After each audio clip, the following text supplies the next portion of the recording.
ఇదే కదా నీ కథ, ముగింపులేనిదై సదా సాగదా.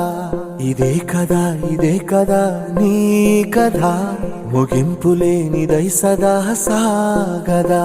నీ కంటి రెప్పలంచున మనస్సు నిండి పొంగిన ఓ నీటి బిందువే కదా నువ్వెతుకుతున్న సంపద.